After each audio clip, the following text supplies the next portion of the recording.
Welcome to So Highlands, a new provocative podcast from an old school local, Nicole Smith, and self-confessed transplant, Rachel Oakes Ash. It's the podcast that says what we're all thinking, because regional living comes with its own conversation. Recorded on the land of the Gundungurra people. Welcome to episode 4763 of So Highlands. Feels like that. Do you know we've only done like a handful of episodes, but it does feel like we've been doing this forever. Oh, well, you're an old hand at this stuff. You're an old hand. Oh, you know the right things to say. That's why you're on council. Speaking of which, would you like her to do your disclaimer? Oh, I can't forget. So the views I express here are my personal views, Rachel, not those of Wingecarribee Shire Council. And especially today because we've got a very exciting project that we're discussing on today's episode. What is it going to be? So we're talking about the Maltings, which is in Mittagong today. And it's a very precious place that strangely a lot of people have no idea where it is or what it is. They don't even realise. They don't. You drive right past it. It's as you're driving to Bunnings, which most of us go on a Saturday for a sanger. You're driving along on the right-hand side before Fitzroy Inn, after Bab's Storehouse. Little plug there. Little plug there. Yep. On the right-hand side. Or if you're driving into Mittagong, it's on the left. Yeah. But it's understandable you don't see it because it is quite a lot of trees and it's parklandish. I mean, you see it every day from where you live. Yeah, so it's shall we explain what it is? Mm-hmm. Go for it. So the Maltings was built in sort of 1899. Yes. Yes. Yeah, no. There was three Maltings houses. The original. Yeah, but the original estate was Oakland's estate, remember, which was Henry Southey, which is Southey Road. And that's right. Yeah. So it was part of Oakland's estate, which was Oakland School, which is now the Fitzroy Inn. And then our place where we live was the headmaster's house for Oakland School. Well, that makes a lot of sense. Oh, sorry. What are you trying to say? I don't know. I never feel like I'm in detention when I'm there. Are you linking to my school history? I'm just thinking of you, like, you know, your campaigns for Blazers at Barrel Public School and, you know, you're not a headmistress at all, are you? Yeah, it was a great campaign. Anyway, continue. So it was part of Oakland's estate and then it was basically built as a malt house for breweries for beer. But it also had a dairy on the same property and it had, well, we've had the Fitzroy Inn. It had a dairy and it had Maltings, but the Maltings was Maltings 1, then they built Maltings 2, then they built Maltings 3, then they all burned down. At various times. And I think it was chosen, so my understanding is it was chosen because it was on the railway line and they could do a little siding so they could basically then take the malt or whatever to Sydney. Barley, malt. I think it was also because Snøhetta Creek was there and they need a certain amount of water on a daily basis to create, I don't know, what is it? Maltings, brew, beer, hops. Yops, malt. Hops. Yops. I'm making up words now. And also the guy, Henry Tooth from Tooth & Co., which were the guys that actually were the brewers. Yes.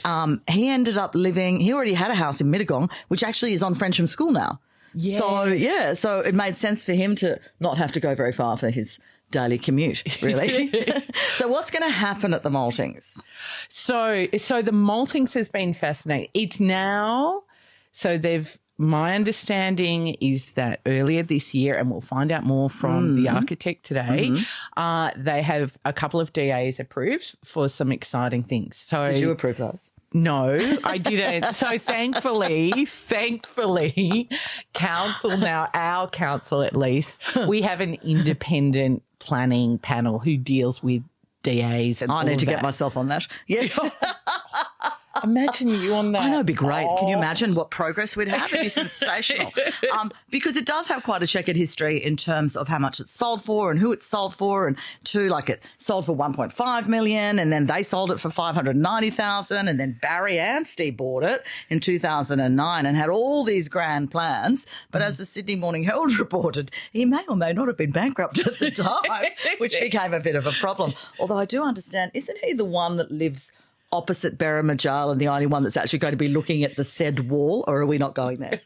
I'm not going there. I am so not going there. Well, I don't know. Like, I do think it's interesting that the Maltings has all of these development plans in Mittagong, and we're all like, yeah, bring it on. Like, wouldn't mind a bar. And whereas at Berrima, it's very different. Yeah. Well, that is fascinating. So there have been, I mean, when the DAs were out on exhibition and their plans on exhibition, there was community feedback, but not anything like we've had in other areas. The plans of what they're planning to do to the Maltings, of course, there's a whole ton of graffiti and everything. The whole place has fallen down into disrepair or repute, whatever you want to call it. And hopefully they're going to be utilising that artwork as well. But I do know there was a stage where it was being looked at for heritage, but I don't think it was ever heritage listed. And the plans that they have, they're quite brutalist. I love them. I think they're great because the brutalist section of the architecture really showcases the original architecture. And I also like what they're going to do in the grounds. But as you said, the architect we're speaking to today will tell us about that. Yeah. I don't know if it's heritage listed. I know National Trust were looking at listing it as an endangered building. Now, Google the Maltings in Mittagong. There's also some fantastic stuff on Instagram. It's been a real hive. Oh, the art stuff on the walls. Art stuff is incredible. Now, you cannot go in there now, so I'm not without a hard hat. Yes, and permission. And permission. Yes. Anyway, there's a $68 million plan to turn it into various things, hotel, bar, all that stuff. Oh, it's gone up. The Mittagong family have got quite a fair bit of cash they're throwing at it. We quite like that. They bought it for $6.9 million, was it? 6.05. 2019, yeah. And they finally got DA approval last year.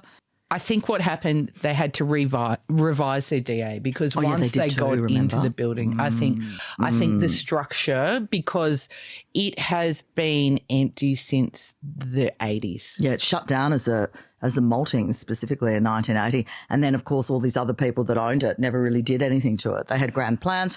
I think Barry Anstey paid $590,000 for it from the guys who'd paid $1.5 million for it years before. So and there were plans at one stage to turn it into an Orient Express.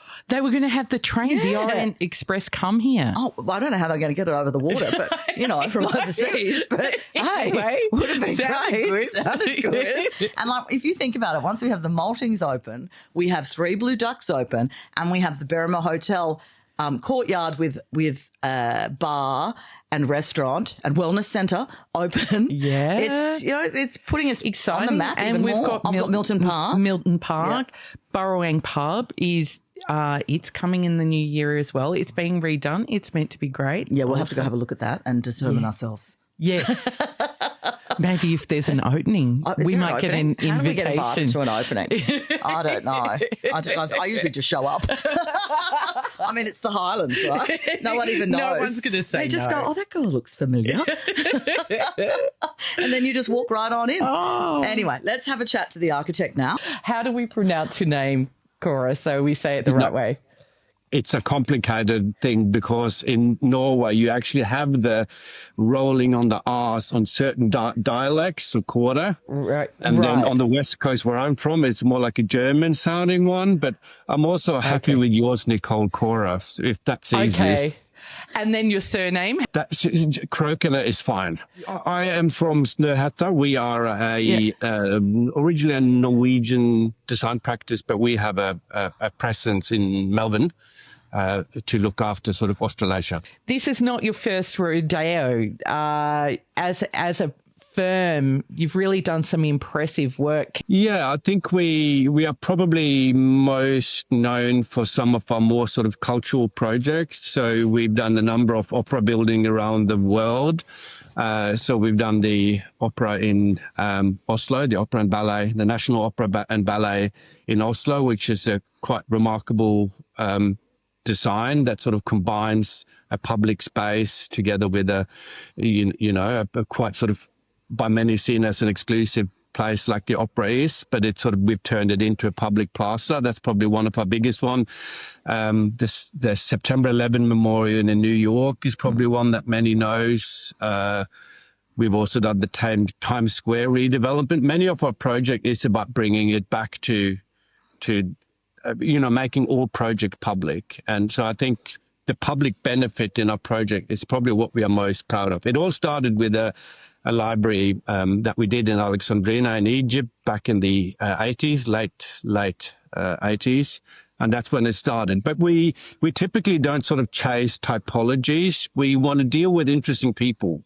So wherever the people takes us and whatever sort of, not whatever, but the typology that they bring, if they really want to explore something different, then we'll go there. So we've done small ESOP store to large cultural buildings.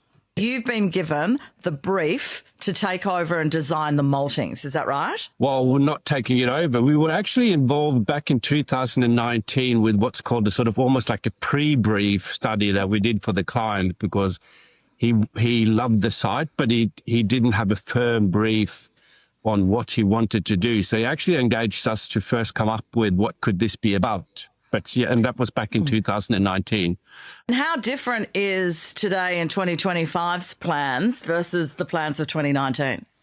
Oh, it's been sort of an evolving thing, which has been great to see, because it is such a beautiful site and such beautiful old buildings there, but they keep biting back. So there were certain things that we set out to do where the ruin said, no, you can't do that. So we had to sort of do underway, be quite sort of nimble in our design process. So it has been an evolving thing, that's for sure. And so you're planning a hotel, restaurant, bar, and of course a massive art gallery, I understand.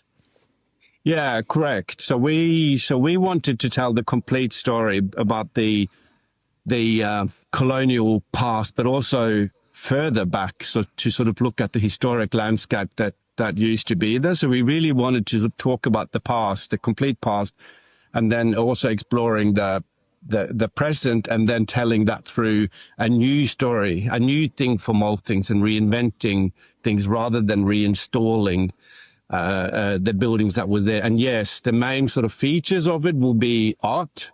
It will be sort of an immersive art experience, both within the ruins, within the new architecture, and within the landscape. And then there's also a hotel envisaged as sort of an add-on to what's called Maltings 3, the last of the 3 Victorian buildings that were built there. So the Mettage family, or the investors or owners, are huge in the art world. I know that they contributed, the number one contributors to the New South Wales Sydney Modern Gallery. So I imagine they have a pretty phenomenal art collection themselves. Will we be seeing their art collection, or will there be a consistent changeover that you know of for new artists? I think there will be a bit of a mix. There's certainly a significant collection that the Mettage family office have, and we will see some of that. There will be work that will be commissioned, most likely specifically for this project, and then there can be also visiting exhibitions for sure as a part of it. But both internally and externally, can you experience art and set in that beautiful setting that it is. For someone who hasn't seen the site before, could you describe the Maltings? Yeah, so Maltings is a 6-hectare site upon which it sits a number of now dilapidated structures. So there used to be 3 main buildings there, so large Victorian style buildings in a beautiful English style garden. Since it ceased operations back in the late 80s, it has been taken over by landscape and graffiti artists, etc. So now it is very much you can see the old glorious past of the site, but you can also see a story of dilapidation. It's such a massive site and a really important site for Mittagong, but one we were speaking before that so many people don't even know exists. Do you think, what's your bigger vision around the site? Do you think it will be quite transformational for Mittagong, Cora? Well, we certainly hope so. I mean, we are setting out to do something that is as important for the community as the original buildings used to be, which sort of I would have thought would have been the largest employer in the area. And we are setting out to make a project that has sort of a local importance, but with a global reach. So that's certainly what we're setting out to do. It definitely is a site that is world class, and everybody that we have brought from our organization internationally to the site as well has been blown away. So there's no reason why we shouldn't have a global reach, as I said, but it's equally important that it's locally important. It's very exciting to have a global destination in Mittagong, of all places. We can add that to Nunangula. We can add that to Osborne House, which got a Michelin key out in Bundanon as well. There's a lot of international significance happening here. How many rooms are you hoping the hotel's going to have? It's a little bit, it's sort of around the 30, 35, around that mark. It's yet to be sort of developed finally, but it's not a large hotel at all. It's a hotel that sort of works with the old proportions of the historic buildings and really plays on what used to happen there, which was basically that when they needed more space, they sort of mirrored around the kiln spaces and the beautiful concrete silos that are within the existing buildings. So our hotel sort of continues that language in its built form to mirror what's there, but in a contemporary way, because again, we didn't want to sort of copy that was there, but we wanted to reinterpret and tell a story, I guess, hopefully. It's hard though, because most of it is quite dilapidated. So I imagine you couldn't actually restore that to its original form, could you? Oh, well, I think anything can be restored, but we certainly have found a component of the site through investigations that we've had and structural investigations, things that we can't keep, that we maybe just by looking at it thought that we could. So it's definitely it would be a very, very complex thing to restore, and it would have lost so much of its original fabric that whether it sort of lost some of its power if we did do that, I don't know. So I'm very confident that sort of telling the complete story of the layers of history is the right way of doing it, we believe. There's been different iterations of the architectural sort of vision over the last couple of years, to my understanding. Can you speak a little bit more about that around the architecture now? Because from what I can see, what's new is going to be quite contemporary. Is that right? Yeah, no, it is, but it's definitely anchored back to the historic buildings and the site and what used to sort of happen on the site. But we are working with the idea of the existing fabric, but also inserted elements. Those inserted elements being the gallery spaces, most of those, they are taking their sort of motivation from and the clues from the silos that you find within the buildings today. So they are really surprising elements that when you walk in through those ornate brick buildings today, and then you have these massive silos in there. So we took our inspiration from that, and as the design, as you say, Nicole, it has had iteration or been developed or been refined. We've sort of found more clues as we have been sort of digging at what used to be there. There's not much of the old roofs left anymore, so we have been looking sort of the most recent iterations of the design has been to more explore tell a story about the roofs that used to be there. I love the language you use when you're talking about this design, how you reference that the building has bites back, that you're listening to the stories, that there is a power. It's as if the site itself is dictating to you what it wants, which is what you have actually said. But I'm particularly interested in country. Like, what have you done in terms of speaking with the Indigenous community around what this particular land means to them as well? No, I mean, that's obviously really important, and there's still dialogue and there's still the overlayers of that story that we need to do. But I think for us, through the research that we have done in terms of connecting to country and therefore telling a story of the Indigenous past has been to not restore the old Victorian gardens that used to be there, but actually rewilding and telling a story about the landscape that used to be there before and comes and takes over. So there is this sort of, a happy, hopefully, coexistence between some of the garden elements and the wilder Australian landscape, and that connection to country is obviously really, really important. And then it's also important for us to sort of tell a contemporary story about the Indigenous, the Indigenous topic, or we can also do that through art. So a lot of the art that our client has are First Nations people, contemporary artists. So there's huge opportunities everywhere, and there's still work to be done on that, but to tell that story for sure. How has the community received this, and how have you felt? Because the Highlands community can get very vocal, but I think Mittagong, I feel as if the Mittagong community might be grateful for anything. We're all like, yeah, bring it on, open that bar, give us an international destination we can be proud of. We're certainly not pushing back. Have you had any pushback?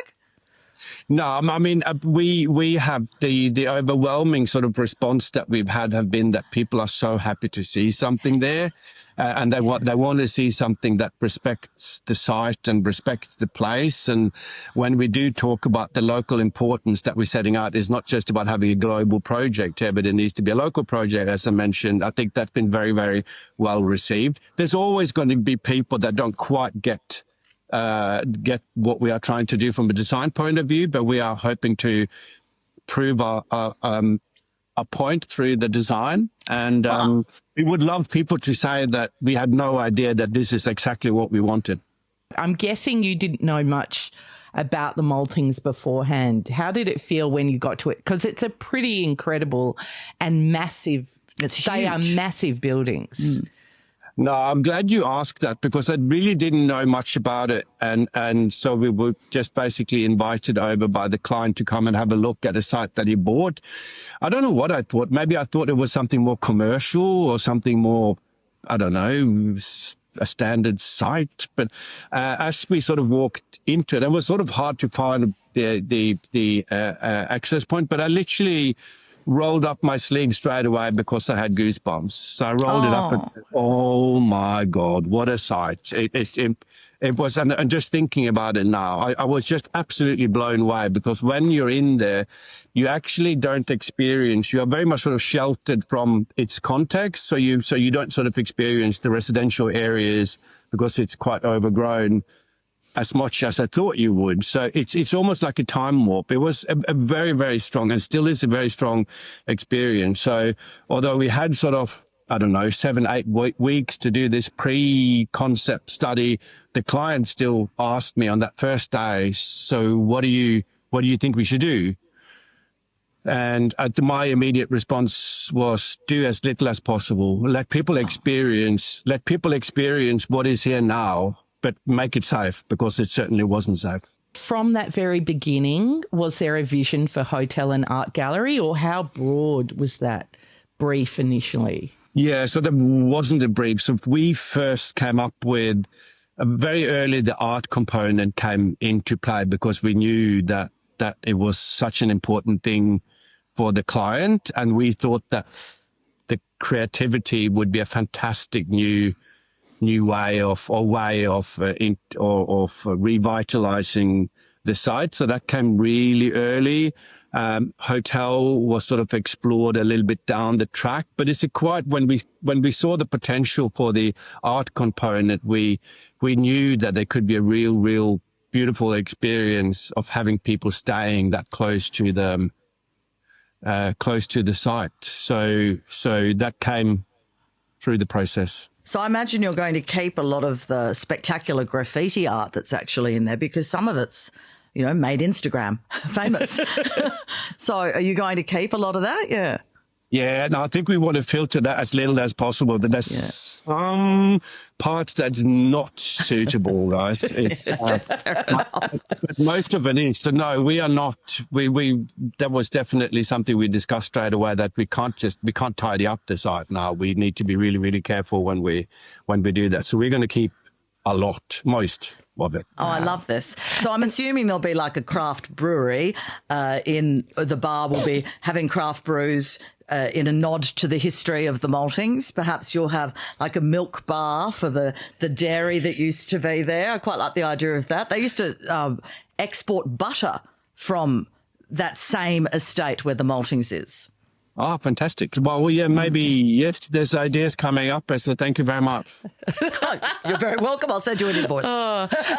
And Cora, when you speak about art's a very broad term. Do you have a sense of, are we talking moving image? Are we talking paintings? Do you have a sense of what type of gallery it will be? I think the biggest collection is around moving image and sort of the immersive art. So there will be installation, and there will be a lot of video arts for sure. And then there will be, sculptures, installations, and we have spaces that can take very large installations, and we've got spaces that are much more intimate. So that it will be a range of different experiences, and some of which will be more permanent than others that we will most likely just rotate. I love this idea because it could become quite the art destination for a day trippers from Sydney. You spend half a day at Maltings and half a day at Nunangula. You could have the National Gallery loaning out works to both. You could have the Sydney Modern loaning out works as well. It could become quite an art destination in Mittagong, of all places. I'm so excited. And what sort of time frame are we talking? When are you going to open? Well, we are still sort of going through now a process of getting the approvals, and we've got a bit of a based on feedback and having had time to develop our thinking and refine our thinking. We are planning on lodging a modification to M3. So we took on board feedback from, our consultant team and the general public, and have developed the thinking there. We probably are, getting back to your questions, but we probably are sort of around the 3 years away still. So, but time flies, so before you know it, it's open, right? I hope so. Is there you mentioned modifications. Is there a modification to like the brutalist style building that's the building that I love. It's very stark. It's quite different to the rest of the building itself, which showcases both contemporary and old. Have you made modifications to that? I hope not. No. Well, if we had, I would go back and change it back after that comment. We haven't, but we've had opportunities in certain areas. We haven't changed that approach to those clearly inserted elements, but we have certain areas where we have explored or anchored it a little bit more to the story of the old roofs. I can't give everything away now, but I love that. I love the old roofs thing. But it's interesting because the Berrima, we had a chat to the Berrima architects for the Berrima jail, and the people in Berrima are they're quite appalled by a few things, but with the jail, a lot of them have this issue with this contemporary style building at the back of the jail, which I personally think is fantastic, because you don't want another Georgian building there, because it's being built in 2025. It's being built next to a Georgian building. So why aren't you showing architecture from 25 and from the Georgian era? And that's what I love about the design of the Maltings. Yeah, I think it's a real opportunity to do just that, to tell a story about sort of contemporary architecture and as long as it is sort of linking well and as you said before, it has come about from us listening to the site and talking to the buildings and so it has been as long as that dialogue is represented in the architecture, certainly having a contemporary element to it is important. What's your vision for this as far as Mittagong is a lot more gritty. This is obviously an old industrial building.